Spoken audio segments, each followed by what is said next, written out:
Hello, welcome to Together We Feel. It's a come as you are, which perfect timing. It's the Monday after Thanksgiving here in the States. For the rest of you in the world, we're coming off a 4-day holiday weekend and we're heading speeding right into Christmas, Hanukkah, Kwanzaa. All the things are like less than 4 weeks away because Thanksgiving was so late. And so a lot of us here are feeling hurried and rushed.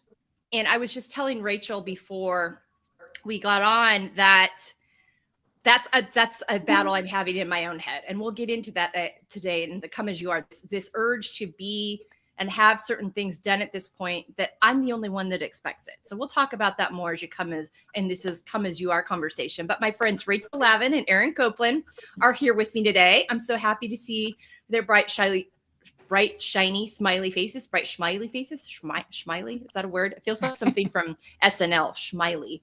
Something they've said in a skit over the years or something. Oh my gosh. Welcome, my friends. Rachel, how are you today, this post-Thanksgiving weekend?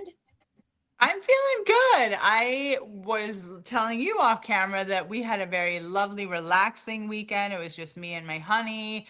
We didn't have to go anywhere, no travel. We just stayed home and just really kind of rested and rejuvenated. So, yeah, hello, December 1st. I feel good.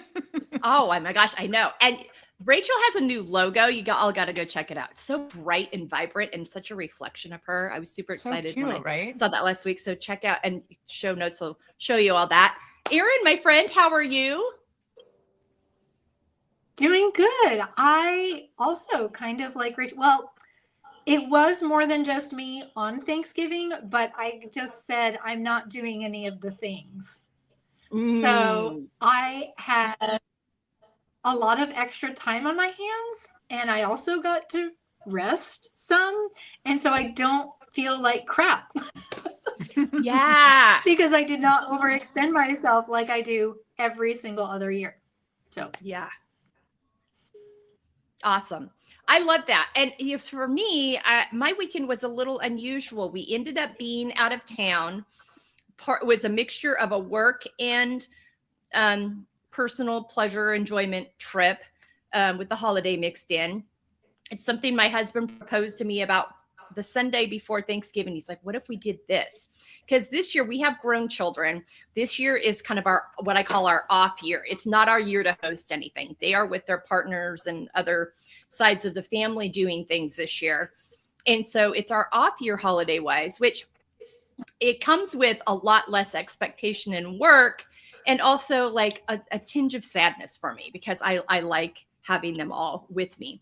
And so his idea was like, well, just come with me and we'll go do this and we'll have fun. And at first I was like, I don't really want to do that because I'm very committed to the day after Thanksgiving, I decorate for Christmas. It's like as much of one of my traditions as anything I do. And so with this trip, we didn't come home until yesterday, Sunday. And I knew that coming home on a Sunday, going into a week, I was gonna need to do laundry and other things, and I don't want to rush through getting the house decorated and having it feel stressful versus enjoying the experience. And so I just had to own that it was going to be different. And then I was going to wake up on December 1st, and the house wasn't going to be decorated yet. And I cannot remember a December 1st in my lifetime where my house has not been fully decorated for Christmas. Like literally cannot remember a December 1st as a child or adult. This has never happened before. And so the level of discomfort was very real. I also knew that coming home yesterday and running around like a mad woman, instead of we got home up a little before 11 in the morning. We had a nice drive home. We got out before the traffic hit. I was able to do laundry. I was able to watch my 49ers play. Brady was able to watch the Seahawks play. I watched a Christmas movie and I just made myself settle. And then I got up this morning and I have a guest appearance on a podcast at 7:45. I've got a panel at 9:30. I've got staff at 2:30. I need to run a couple errands in between. I will do what I can in between those, but I'm not going to set my hair on fire if I don't have it all decorated by the end of the day. There's certain things I will get done, and then I will do the rest tomorrow, and everything will be fine. There's nobody here standing at my door shaking their finger at me going, Melissa, you don't have the house decorated. No one cares. No one cares except for me. And so, but the weight of that expectation that I put on myself and the level of discomfort, but I'm like, no, I'm going to allow myself to do it as I have time. I'm not going to rush through it. I'm going to clean my house as I go because I don't like to decorate a dirty house. I like to decorate a clean house. It's just a thing in my head. Again, another expectation. But for me to enjoy it, and I'm going to turn on the Christmas music and do it as I go. And nothing, the house will not set on fire. And there's no Christmas patrol that's going to knock down my door and give me a ticket for being late. My definition of late, because guess what? I can also leave it up as long as I want to afterwards. And so, yeah, but it was so interesting, like the expectation that I have. And I'm like, oh my God, it's December 1st. My house isn't decorated yet. Where's the Christmas countdown blocks? I can't pull the block out yet. I mean, just little things that you get so used to that I'm so like, yeah. So that's my like really working on letting go of expectations. I was very conscientious yesterday after I watched my football game. I got in and I looked at my calendar and I was like, what's in here that doesn't need to be in here? Well, there was a whole bunch of pre-meets in December that I don't need to have yet. I am booked out through 2026 on the podcast right now. Most of 2020, I don't need to have these yet. In fact, it would be irresponsible to have them because they would have to still wait a very long time to record with me if I decide to move forward with them. So I'm like, I can move these to March. I'm not even going to record with them till June. They don't need to be here. This is going to create more space in my calendar to enjoy these other things that I want to enjoy this month and be intentional about. So mine has been a lot about letting go of the expectations, but how your body responds. Like your body's so used to things and really telling myself, settle. It's okay. This is fine. It's all good. Nothing, the earth is not going to come off its axis. But also proud of me for like just reaching out and being like, I'm not doing these meetings in December. It's one, it doesn't feel December-ish to me. And two, I don't need to do them yet, and releasing that. So that's where I'm at today. You might die at my house, Melissa, because I frequently don't put any decorations up until December 23rd. Oh, wow. Oh, wow. Like, I'm in denial until like the last minute. I'm like, I don't want to. I don't want to. Do I have to? And then I go, but it's Christmas. I have to have a tree. I have to have garland. And then I put all the stuff up. But then it stays up through my birthday, which is at the end of January. Because you don't want to take it down. You take yours down. You take yours down on December 26th, don't you? No. Oh, no. I do not. I am very much, Christmas is through New Year's for me. Like it's the holiday season. So I will I'm usually in that first week of January mode. My youngest daughter's birthday is January 12th. I've always made a focus to have it down before her birthday. Growing up, I wanted her to feel like Christmas was separate from her birthday. Like I wanted her to so I was very mindful of like, it was down by the 5th or 6th, and then she got her birthday. I still do it now just because it's good practice. Although last year, I think I was right up against it. I think I was like, because I was out of town New Year's weekend last year. Like when I would have normally taken it down, I was out of town with my family. So no, I am not. In fact, I think December 26th people, I'm very judgy. I'm like, why would you do that? It's not over yet. It's still the holidays. Enjoy it. Sit with it. It's not over. There's wrapping paper on the floor. Exactly. And so many people too. I absolutely haven't swept that up yet or taken my garbage out, I mean, so no, I'm not one of those people, but I think it's funny though. You feel like I need to have a tree. I need to have a garland. And what would it feel like if you didn't? Yeah, it'd be fine. Like you said, the world wouldn't stop spinning. I think the Yeah. worst year, the latest I ever took my stuff down was the year Jerry had his liver transplant. And all of a sudden it was Valentine's Day. And I went, oh, wait a minute. Like, Yeah. this needs to go away. Well, even with that life, that's a life thing. And also too, what I do, and Brady, my husband, is just like, oh my gosh, it's just an excuse for you to leave Christmas stuff up longer. I leave my winter stuff up until spring. So like my anything that's a snowman, or like even my garland that doesn't have like the Christmas holly on it, like it's like a evergreen tree kind of garland that goes. I leave anything that looks like winter lodgy up until March.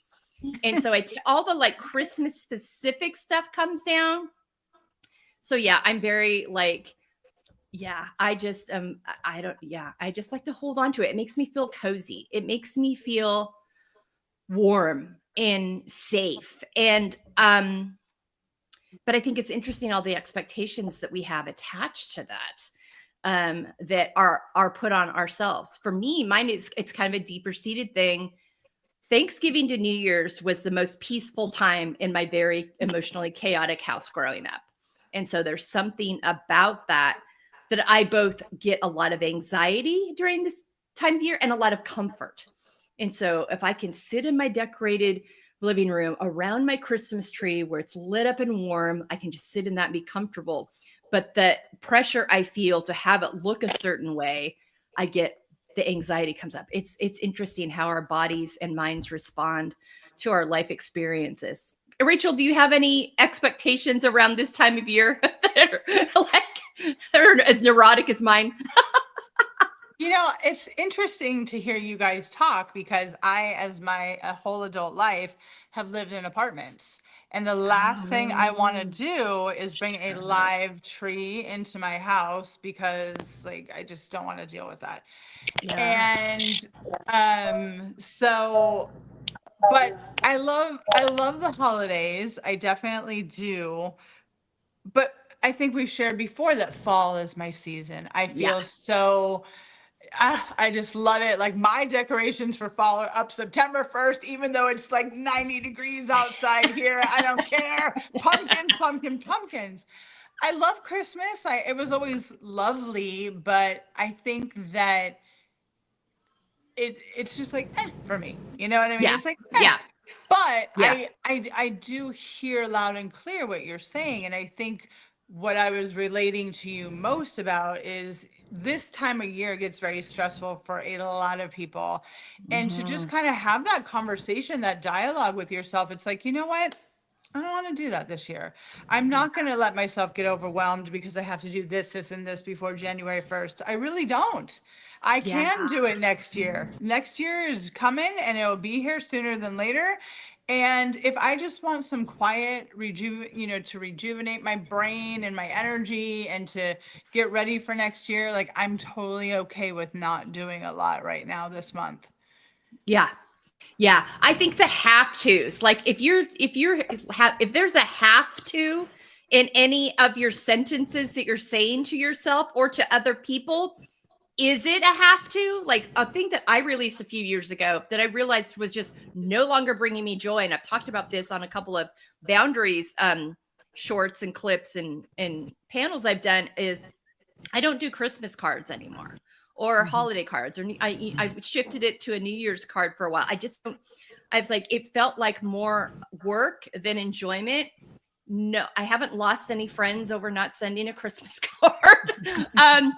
And we still get cards from other people, which I still enjoy getting, but it just got to a point of my kids were grown and putting it together, or they were getting, it was more of a hassle than a joy. And I just was like, I had years where I did enjoy it and I loved it. And that time had passed. And so I released that. I didn't need to do that anymore. But I think there's just that pressure that we feel. So anytime so I just really made a determination this year that I was going to allow December to really be what I want it to be, and release, like, it's not a hosting year, so there's no expectation that way. I'm going to create the coziness that I want, but I'm also going to create space and time for me to watch my Christmas movies. Brady enjoys Christmas the week of Christmas. He doesn't want to do it from December 1st to January 2nd like I do.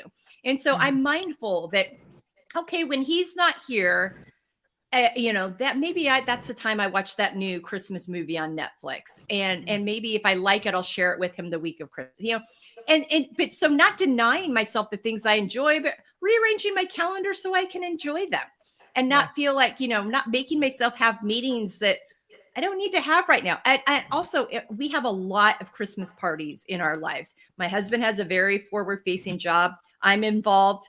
I'm in very forward public-facing work, especially now that I'm doing more public speaking and whatnot. And I've got community groups I'm a part of. So between the two of us, we have, like, I don't know, 6 or 7 Christmas parties and they're always usually in the evening, 4 to 7 and 5 to 8 over the next 2 weeks. And so making space for those, so I don't have a day filled of a lot of things that take my energy, so that I'm able to be present at those. And now I'm lucky. I have the flexibility to create in my work schedule that I can create that. Not everybody has that. So if you don't, obviously most of us have to go to work every day from a certain amount of time.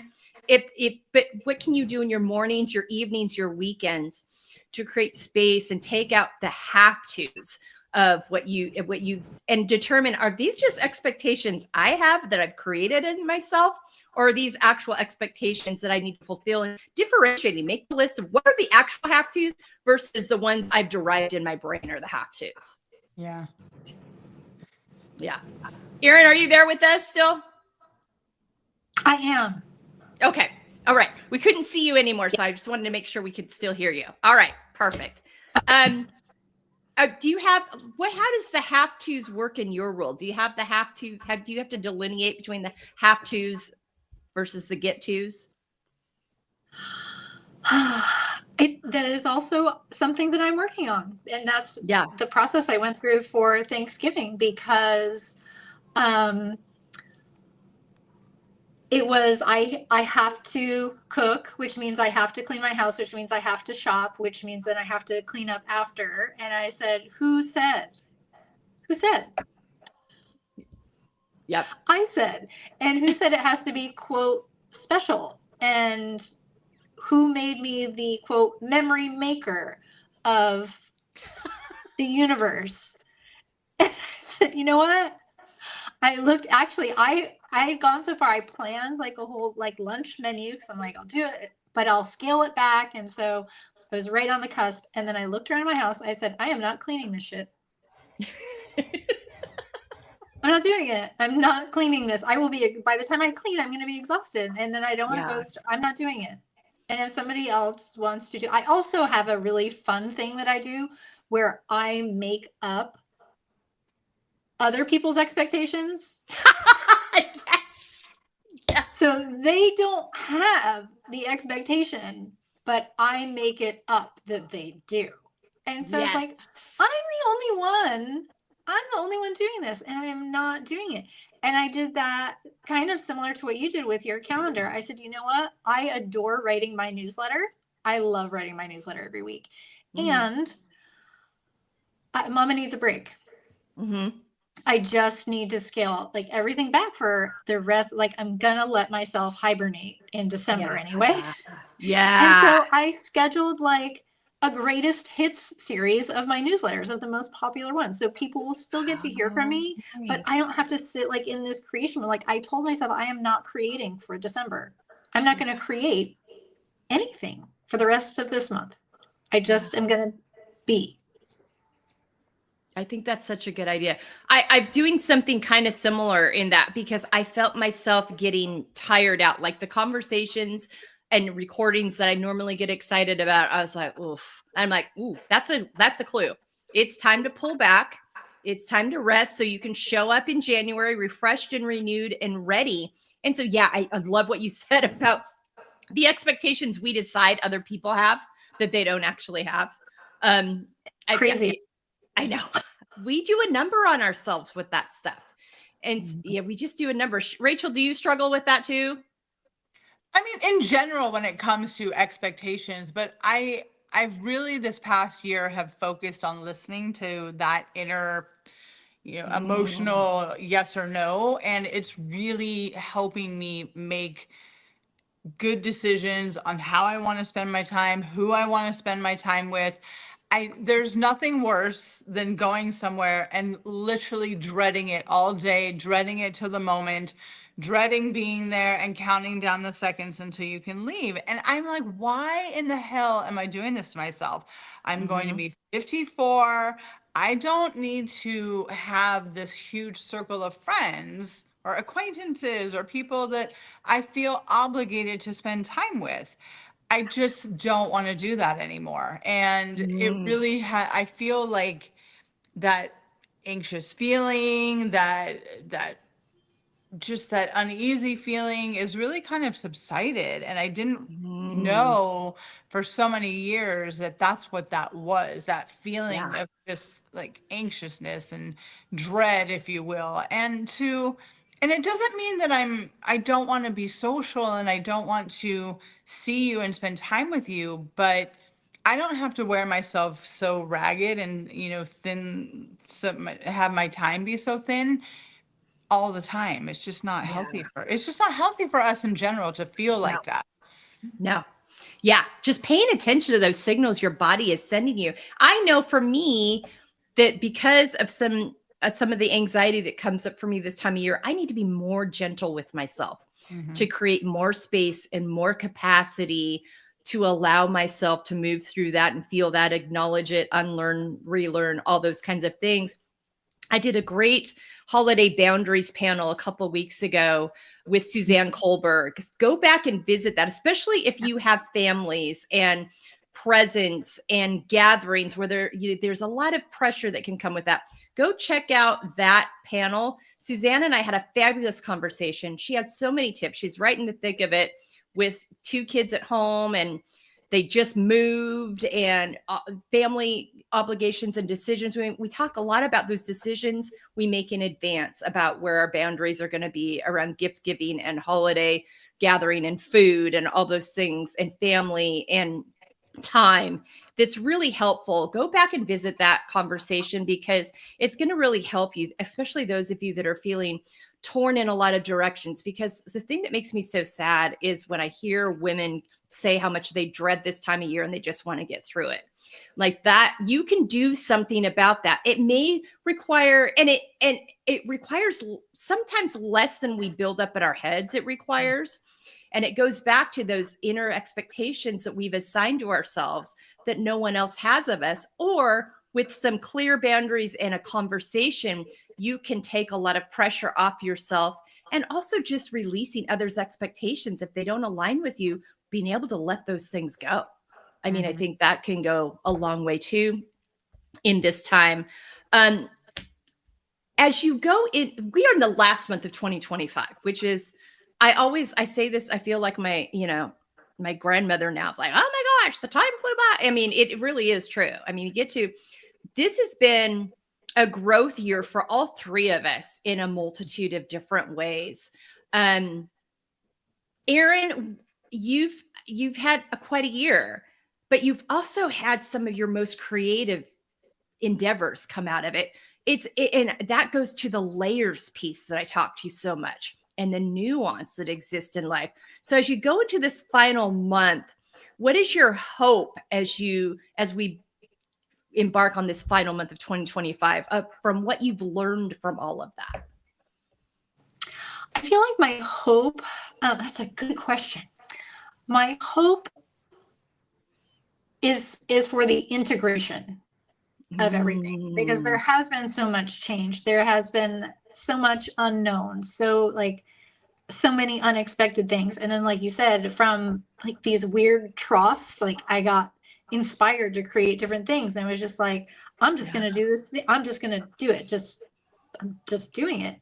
And And now I get to integrate all of that into me because I've learned so much about me. And so I get to let all of that sink in and settle so that, like Rachel just was talking about, you get to that other side where you start to make changes and you feel very anxious. And then all of a sudden you realize you didn't die after all. Yes. Like still standing. It's okay. And so you can say no to the events and the things because you know you're not going to die and you know you're safe.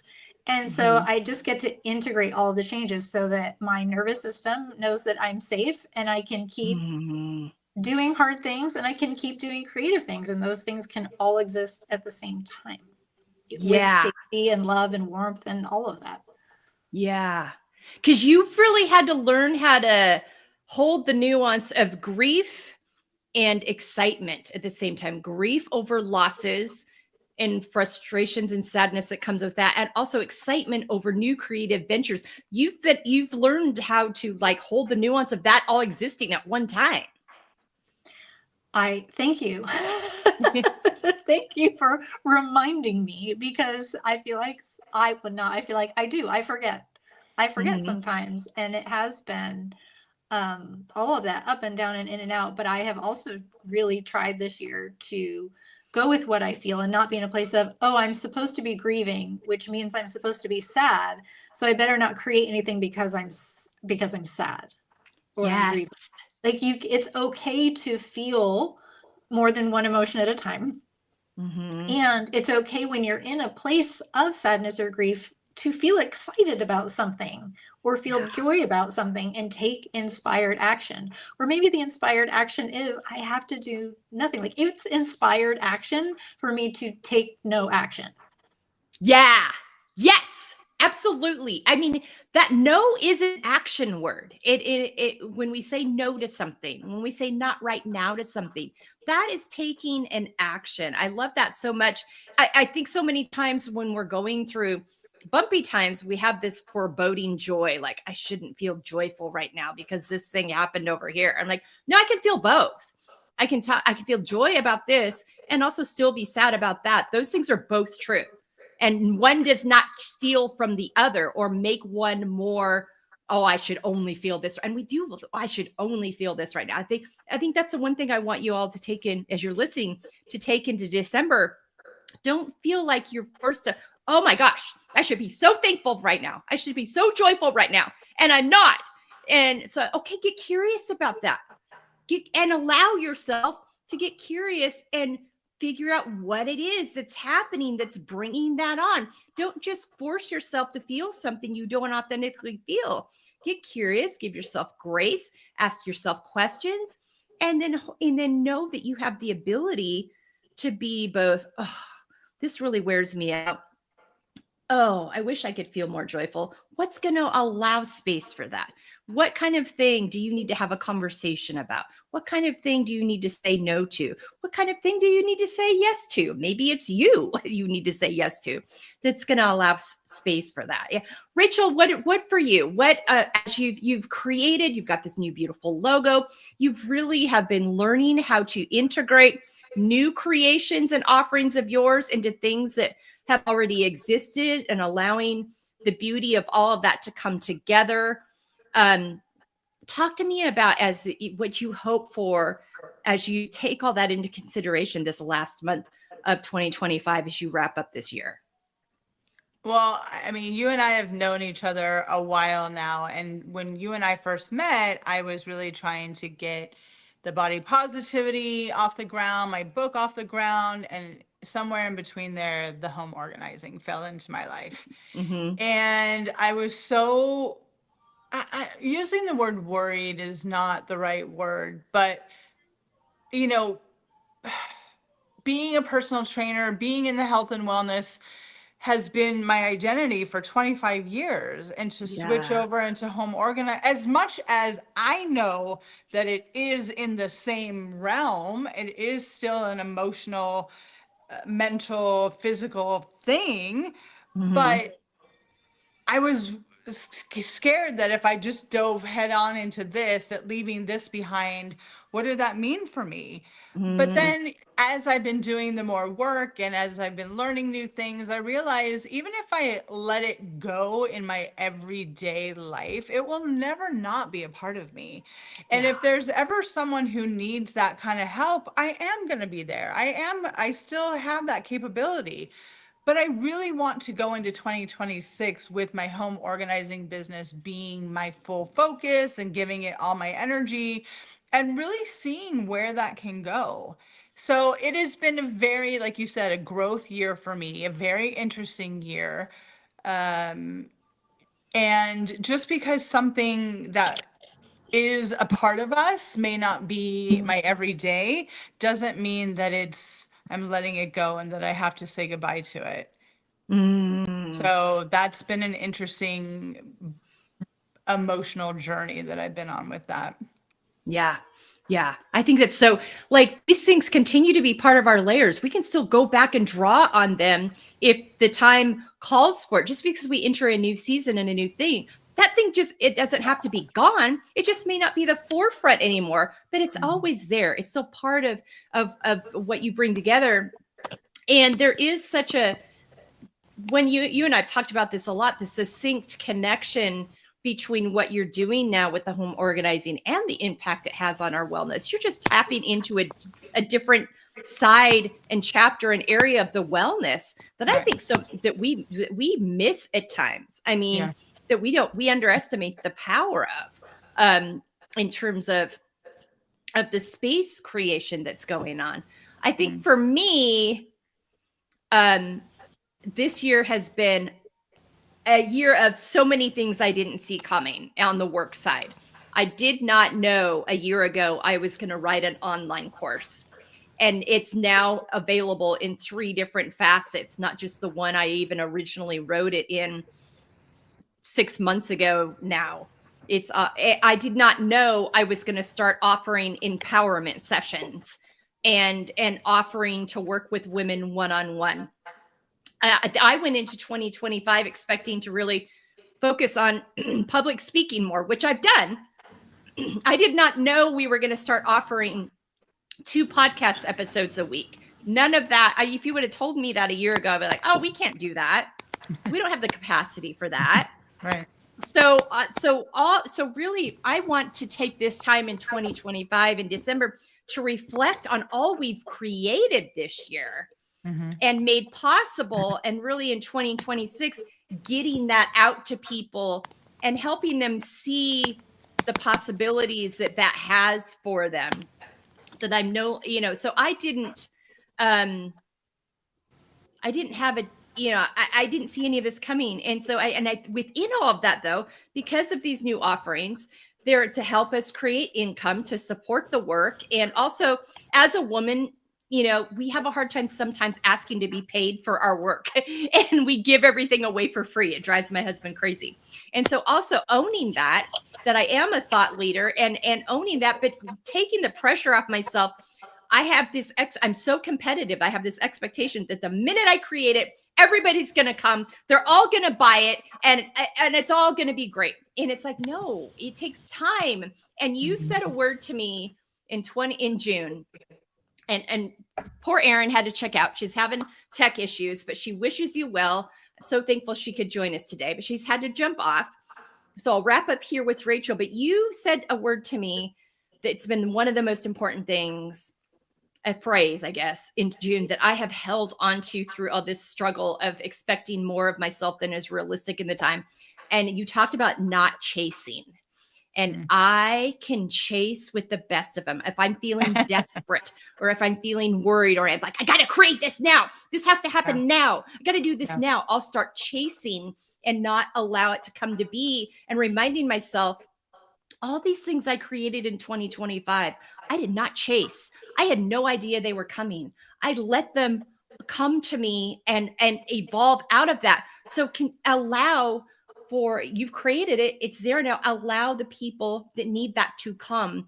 Don't chase. And that don't chasing, I tell you, I can't, the thousands of times I've reminded myself that's one of the best things. So thank you for sharing that. Of was a course. panel we did back in June, I think. And you said it and it hit No, me it's like when we had lunch together in person. that's what it was. Yes, that's what it Yes. was. Yep, Yeah. that's what it was. It's July when we got together in person. That was the best thing, and that has really helped me. So also, if that helps anybody else up there, don't chase. And chasing is when it feels forced, when you're panicked, when you're trying to make something happen that it might not be time for it yet, or it's not. You're not going to engage. People aren't going to be able to connect with it. They sense when it's authentic versus when you're trying to force it. Right. And so I think for me, just reminding myself in December, fill my cup, don't chase, stay present, listen to your body, trust yourself and what the messages includes it's sending you, and celebrate all that you've created, learned, managed, overcome in 2025. Try to use December as a year to celebrate, a month to celebrate you as you wrap up instead. And maybe that takes the pressure off of you as well, as you, if you can approach it in that way. Yeah. Yeah. All right, my friend. Well, that wraps up our Come As You Are. I think I hopefully left you guys not feeling alone in this. We're all navigating this. We're all figuring this out. We're all managing these imagined and real expectations, more imagined than real, in our heads. And so we hope that you can really take this time to take a breath and honor you and celebrate you and communicate what you need and find some space to take in what this month has to offer as we wrap up 2025. Thank you, my friend, as always, for being with me. Thank you to Erin for joining. Shout out to her for joining. I always have, I told you guys before I got on, having you two on, you two are some of my longer friends in this work, and having you two on with me is always like a warm blanket. It's just comfortable and cozy. I always know we're going to have a great conversation. We're going to laugh. We're going to share what we're going through. We're going to show up authentically, exactly as we are, because we know we're safe here. And that's the goal, is to create this safe space for us to come together. All of us, whether you're on with us here in the panel, or you're listening out there. Take good care of yourselves. We're going to be back next week. The panel next week is going to be some really amazing women who have talk about overcomers. They have navigated abusive, narcissistic relationships and come out on the other side. This month is Narcissistic Abuse Awareness Month, which is ironic during the holidays, because sometimes, unfortunately, this season can always, for these people that are in these abusive situations, can be a dangerous month too, sadly. And that's just the nuance, unfortunately, that comes with these gatherings and expectations. And because many times in these relationships, there's an outward appearance that you're supposed to put on. And it's very contrary to the truth that's actually happening. But these women are going to come on and have a conversation and offer some great resources. So that's next week. And then the week after that, we'll be back with another Come As You Are conversation. So know that we're here. Know that we have lots of great resources to support you. Take good care of yourselves. Find a way to enjoy yourself this week. Release one expectation. If releasing them all sounds like too many, release one expectation this week that's putting some pressure on you. Rachel, any last thoughts? I just mirror what you said. I think it's anytime you start to feel that overwhelmed feeling, just take a breath and practice saying no and no thank you. That's it. All right. That's where we're going to wrap it up this week. Thanks for joining us on this Come As You Are. Happy December. Take good care of yourselves, and we'll see you next week here on Together We Feel. Thank you.